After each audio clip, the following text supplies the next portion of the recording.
Hello friends, ये है इस ड्रामे का पार्ट 2। अगर आपने पार्ट 1 नहीं देखा तो लिंक डिस्क्रिप्शन में दे दिया है।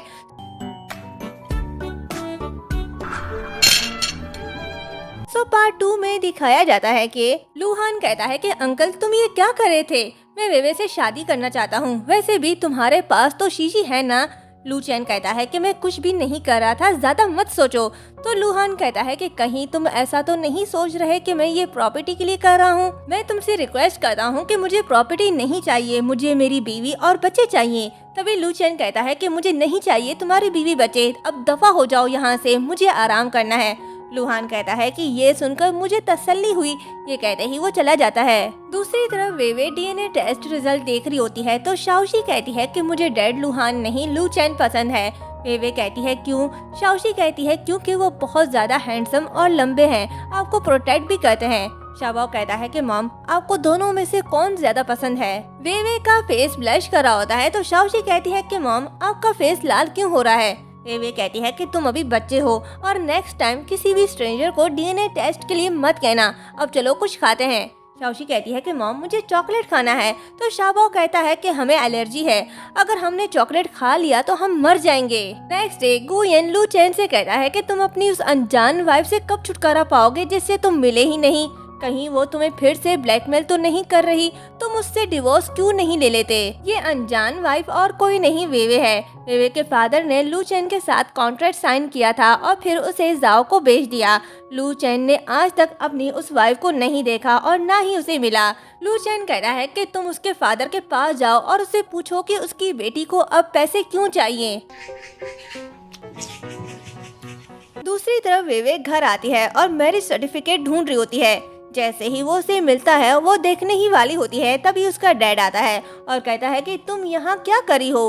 वेवे कहती है कि ये घर सिर्फ आपका नहीं मेरी मॉम का भी है और मैं यहाँ कभी भी आ सकती हूँ, मुझे किसी की इजाजत की कोई जरूरत नहीं। और हाँ, ध्यान से सुनो, मुझे इस शादी से छुटकारा पाना है और आज के बाद से मुझे अपनी बेटी मत कहना, मुझे नफरत है आपसे।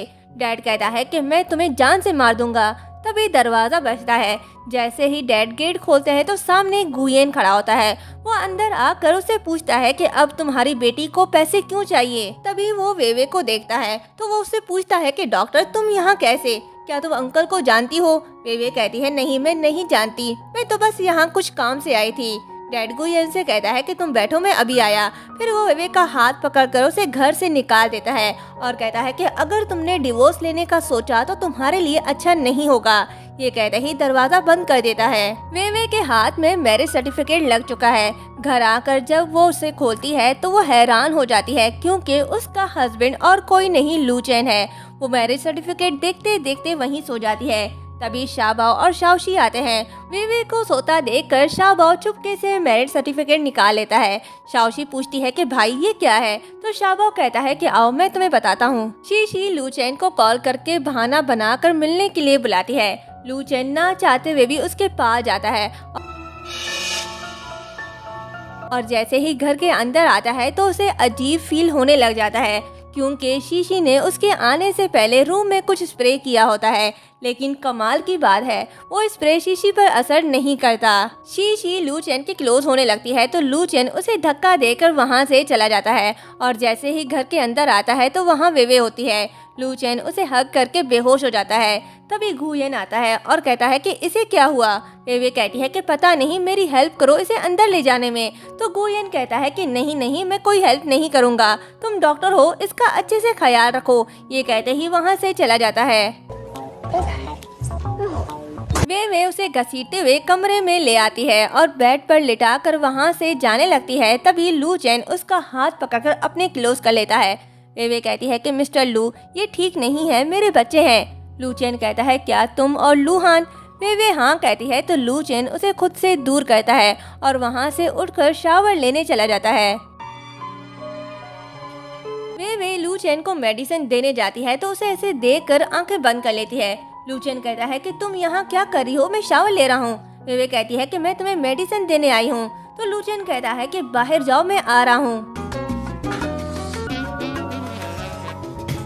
लू चैन चेंज करके नीचे आता है और वेवे से पूछता है कि तुम यहाँ से गई क्यों नहीं? वेवे कहती है कि ये मेडिसिन तुमने नहीं ली, तुम्हें ये दिन में 3 दफा खानी है। लू चेन गुस्से में आकर वो मेडिसिन फेंक कर कहता है कि बंद करो ये सब और चली जाओ यहाँ से।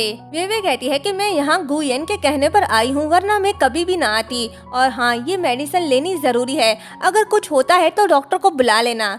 ये कहते ही वहाँ से चली जाती है। वे हॉस्पिटल से बाहर आती है, तभी वहाँ लूहान आता है। वो उसे डिनर के लिए इनवाइट करता है और साथ ही शाओबाओ और शाओशी को भी लाने के लिए कहता है। वे मना करती है, लेकिन वो नहीं मानता और उसे मना लेता है। जिसके बाद लूहान वे और बच्चों को रेस्टोरेंट ले आता है, जहाँ पहले से ही शीशी और लू चेन होते हैं। शाओबाओ लू चेन के साथ बैठ जाता है। दोनों एक जैसी हरकतें करने लग जाते हैं, जैसे स्पून्स और प्लेट साफ करना, हाथों का चलाना, एक जैसा बैठना। ये देखकर वे हैरान होकर उन्हें देख रही होती है। ये बात लीहान और गुयेन भी नोट कर लेते हैं। लू चेन और शाओबाओ एक ही फूड चूज करते हैं, तो लू चेन मीट का पीस पहले शाओबाओ के प्लेट में डालता है। तभी गुयेन कहता है कि शाओबाओ तुमसे इतना सिमिलर क्यों है, ऐसा लग रहा है कि ये तुम ही हो। शीशी कहती है जाहिर है ये लूहान का बेटा है, अपने अंकल पे गया है। तभी गुयेन बच्चों के लिए डिजर्ट ले आता है और लू चेन से कहता है कि तुम तो खाओगे नहीं, क्योंकि तुम्हें तो चॉकलेट से एलर्जी है, ये बच्चों के लिए है। ये सुनकर वे सोचती है कि शाओबाओ और लू चेन की हरकतें बहुत ही सेम हैं, और अब एलर्जी वाली बात, ऐसा कैसे हो सकता है। लूहान पूछता है कि क्या हुआ। वे कहती है कुछ नहीं। लूहान कहता है कि कल मैं तुम्हें हॉस्पिटल से पिक करने आ जाऊंगा। वे कहती है क्यों, तो लूहान कहता है कि घर के लिए शॉपिंग करने, क्योंकि तुम और बच्चे मेरे साथ ही रहोगे। ये सुनकर लू चेन जेलस होता है और गुस्से से उठकर वहाँ से चला जाता है। उसे गुस्से में देखकर लूहान, शीशी और गुयेन भी उसके पीछे जाते हैं। उनके जाने के बाद वे लूहान के कप से डीएनए का सैंपल ले लेती है और पर्स में छुपा लेती है। लू चेन और शाओबाओ के बिहेवियर से वे को शक होने लग गया है कि शायद उनका रियल डैड लू चेन है, इसलिए वो अपने फ्रेंड को कॉल करके डीएनए टेस्ट का कहती है। नेक्स्ट डे वो बच्चों के साथ हॉस्पिटल आती है डीएनए टेस्ट करवाने, लेकिन तभी लूहान आता है। वो शाओबाओ और शाओशी को हग करने के लिए कहता है, पर दोनों ही उसके पास नहीं जाते। तभी वे उसके हाथ में वही रिंग देखती है जो 5 साल पहले उसने उस लड़के के पास देखा था। वो लूहान से कहती है कि ये रिंग, तो वो कहता है कि ये मेरी रिंग है, क्या तुम्हें पसंद है। वे कहती है नहीं। तभी नर्स आती है, तो लूहान कहता है कि मैं तुम्हें और डिस्टर्ब नहीं करूंगा, मैं चलता हूँ। लूहान के जाने के बाद नर्स उससे डीएनए सैंपल मांगती है और यहीं पर ये पार्ट एंड होता है। क्या वे को सच पता चल पाएगा कि लूहान नहीं बल्कि लू चेन ही उसके बच्चों का डैड है। चैनल को सब्सक्राइब और वीडियो को लाइक शेयर करना मत भूलिएगा। Thank you.